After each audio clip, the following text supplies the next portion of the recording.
Hello friends, welcome back to our videos. Today we have a new story.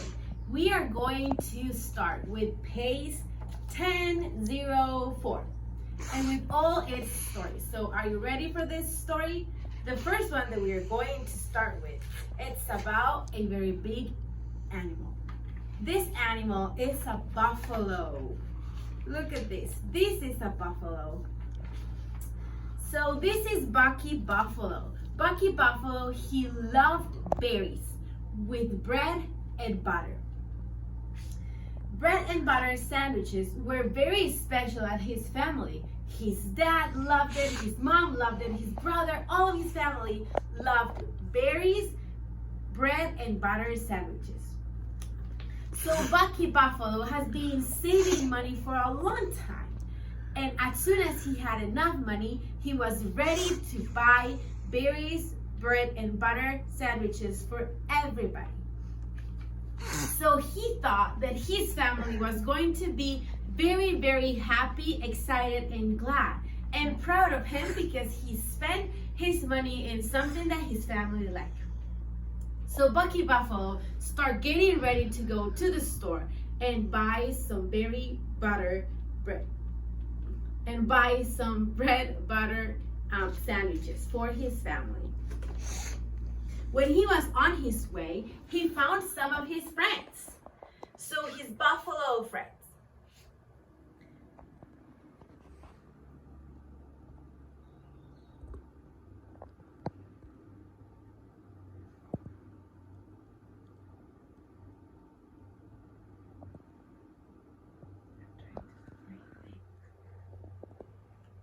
So Bucky Buffalo bumped into Barry and Biffy, two buffalo boys.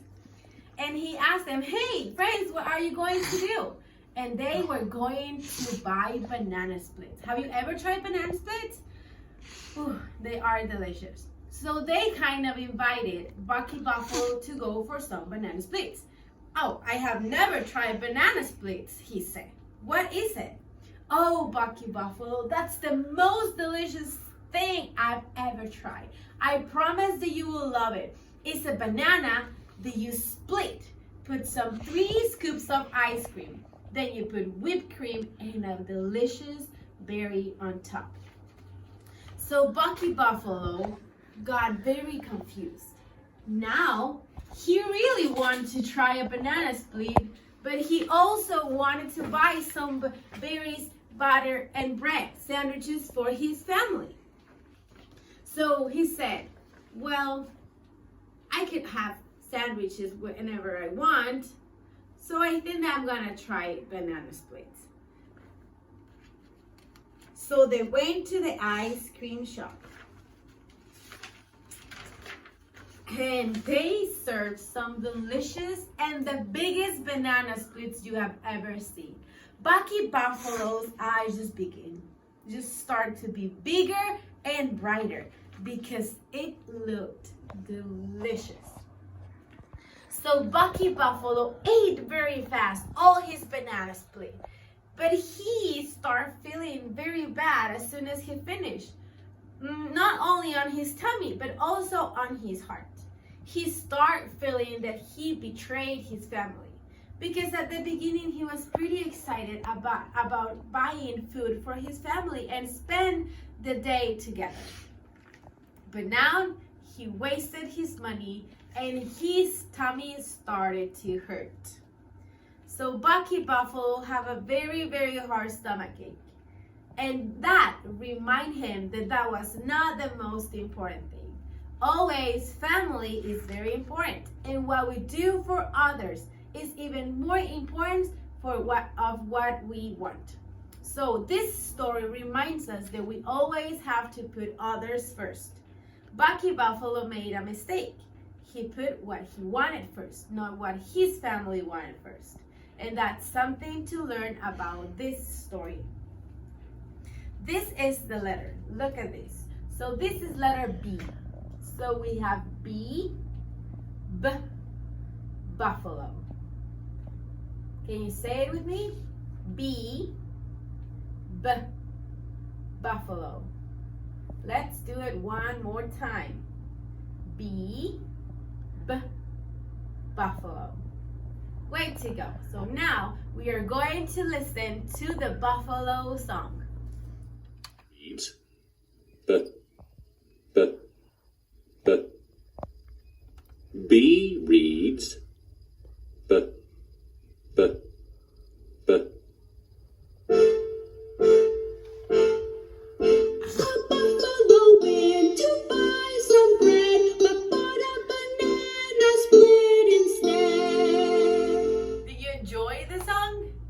Yes, I'm pretty sure that you will also enjoy some banana split.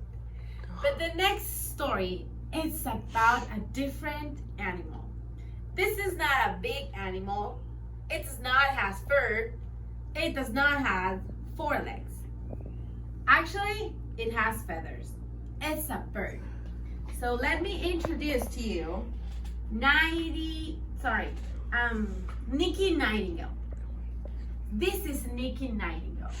Of course, it's a kind of bird that has a beautiful voice. So Nikki Nightingale sang a trill or 2 or 1 spring morning. "Oh, that's not bad," he said. "My son is still here. I'm still having a good voice." Suddenly, Nikki Nightingale noticed a note that, well, it just wasn't as beautiful as most of Nikki Nightingale's notes. "Oh dear," Nikki Nightingale thought. "I believe I'm getting a bad note in my skill. That worries me." Nellie Nightingale was friend with a beautiful burst of melody landed on the branch next to Nikki Nightingale. "Listen, Nellie Nightingale, I think I'm getting a bad note." Nikki Nightingale trilled a scale, and sure enough, one note wasn't quite as pretty as the others. "Oh, don't worry, Nikki Nightingale. Everyone has a bad note from time to time." Nikki Nightingale started nibbling his nails. Everyone has noticed that. So he was so worried. Do you think that this is okay? Do you think that I'm going to get back my voice? "Oh, dear, Nellie Nightingale, I'm so worried. I think I'm never going to sing again." "So," said Nikki Nightingale as he started to nibble another nail, "I think I'd better go home," he said. All the way home, Nikki Nightingale worried. "Oh, I sound awful. Where is my voice? All my notes are going to get worse and worse."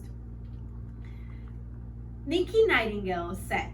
A tear dripped from the end of Nikki Nightingale's beak. He was crying.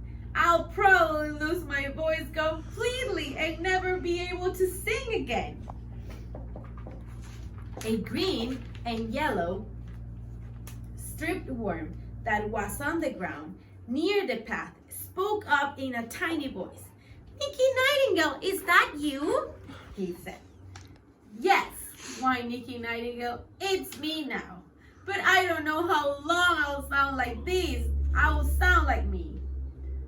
"What's a nightingale without a song?" he said. "Don't you have a song?" the tiny voice asked. "Nikki Nightingale, you sang all right yesterday. Let me hear you," said the worm. "I've got a bad note," Nikki Nightingale said nervously. Nikki Nightingale tried a few notes and it sounded awful. "Oh, listen," he cried. "My voice is getting worse." "Nikki Nightingale," the tiny voice said, "don't be silly. No wonder you sound awful. You forgot your claw. Your claw is always at your mouth. How are you going to sing with your nails in your mouth?" "All right," said Nikki Nightingale. "I'll stop and never nibble my nails again. That's a very, very disgusting behavior. So that's better. Now sing a scale for me." So Nikki Nightingale took his nails out of his mouth and started singing. Said the green and yellow worm. sounds okay to me, except for that one worry note. One worry note, Nikki Nightingale was surprised. I'm worried, but I didn't know I was singing as if I were worried. When you worry, Nikki Nightingale, it shows in everything you do. So just relax, chill out, and you can try it again. Your worrying hurts you, Nikki Nightingale. Worrying takes away the joy you bring other people by your singing. Worrying is just not a good thing to do, is it? No, Nikki Nightingale. Don't worry and don't nibble your nails. Everything will be okay. So Nikki Nightingale, just the moral of the story. Getting worried and nervous and nibbling your nails will never help you to do the things better. You have to take some courage, ask God, and He will give you what you need to do whatever you have to do with excellence and without being afraid, just as Nikki Nightingale did. And here we have the letter. So this is letter N. N. Nightingale. Can you say it with me? N. Nightingale. One more time. N. Nightingale. Very good job. Now we are going to listen to the Nightingale song. Nightingale reads,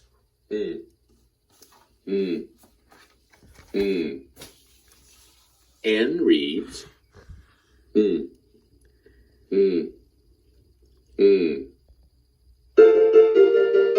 gonna never nibble my nails again. Say Nikki the nervous nightingale. That was a very silly song, don't you think?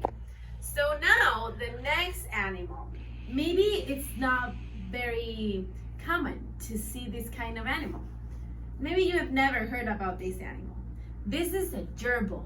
Do you know what a gerbil is? Well, gerbil is kind of a big cousin of mouse. So, this is the story of gerbil. This is George Gerbil, this one that is here. He was a giant gerbil. Among all the other gerbils, you would always see George Gerbil. His head stuck up above all the others when the gerbils lined up to play a game. Though George Gerbil was a rather gigantic gerbil, he had a very nice disposition.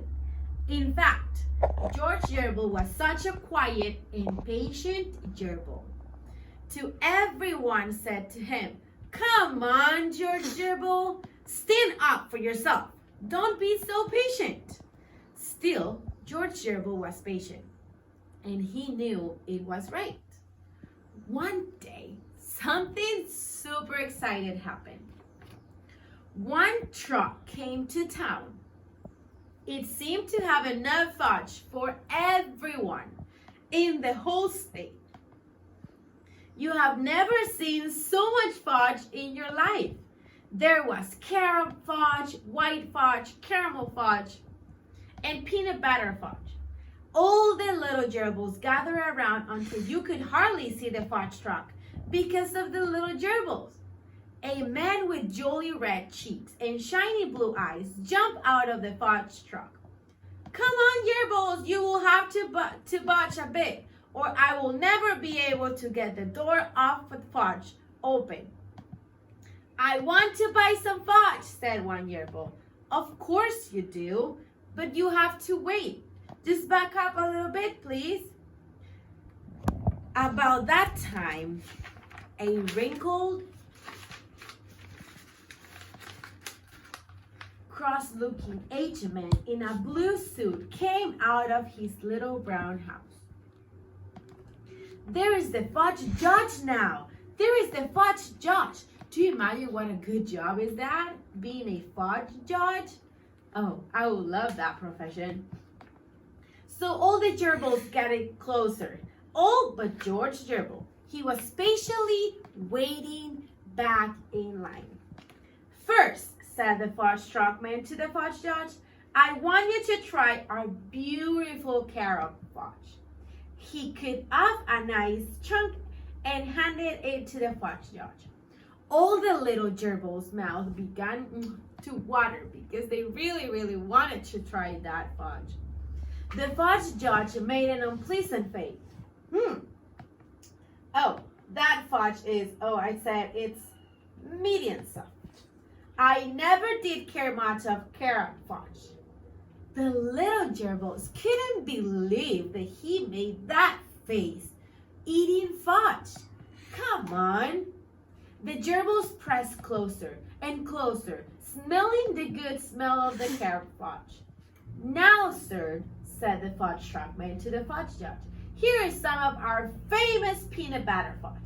The wrinkled little aged man opened his mouth and popped into delicious smelling square of peanut butter fudge. Oh, it smelled delicious. Every little gerbil except one, yes, George Gerbil, started getting closer and pushing and chewing to the other ones. Oh, that fudge is too sweet, said the fudge judge. Now try our wonderful white judge. Oh, this is too hard. And he didn't like any of the fudge that the man was offering to him. All the little gerbils looked at each other. How could all the fudge be either too soft, too sweet, too sticky, too hard, too salty? Oh gosh, he was very hard to make laugh. Oh, how the gerbils would like to be a fudge judge. Let us help, all the gerbils cried. Yes, we'll help. We'll taste the fudge. Give us some of the fudge, the little gerbils, almost overcome with hunger and desire for the beautiful fudge. Were, I'm sorry to say, quite rude. They were pushing, stepping on each other, and shouting, reaching and falling just to buy a piece of fudge. Well, it was really disgraceful. The fudge man said, hey, you may have just one piece each. Here is fudge for you, and a piece for you. Everybody will have one, just be patient. Each gerbil got just one piece of fudge. But what about George Gerbil? How could anyone in the world be so patient? Would George Gerbil miss the fudge because he had stood back politely? Well, the fudge man looked at George Gerbil. And for you, he said, a special reward. You are without a doubt the most patient gerbil I've ever met. And I'm sure you will like some fudge too. And I want to give you a piece of each kind of fudge. He reached in the trunk. Here's a large piece of carrot fudge, a large piece of white fudge, and a large piece of caramel fudge, and a large piece of peanut butter fudge. All for you. Wasn't it a good idea to be patient, as George Gerbil was, and not pushy? It certainly was. George Gerbil got 4 large pieces of fudge just because he was patient, waiting, not pushing or stepping on each other or shoving. He was just waiting patiently, and that's why he got that reward. Just remember, whatever you want, as most delicious as you can see it, being patient and waiting is always good. You will have a reward for it. And this is what the story teaches this morning. Now we have in here the new letter. This is letter G. So we have G, J, gerbil. Can you now say it with me? G, J, gerbil. Let's try it once again. G, J, gerbil. Very good job. Now it is time to listen to our gerbils. Gerbil reads J, J, J, G reads J, J, J. The giant gerbil would not shove. He waited for a piece of bark. So friends, these were the 3 stories of PACE 1004. I'm so glad that you were here listening, paying attention, and learning some more. So remember always those 3 sounds that we learned today. Remember the 3 animals? Let's see. The first one was buffalo. Then we have nightingale, and at last we have gerbil. I hope that you really enjoy it and you learn. So goodbye. God bless you, and I hope to see you soon.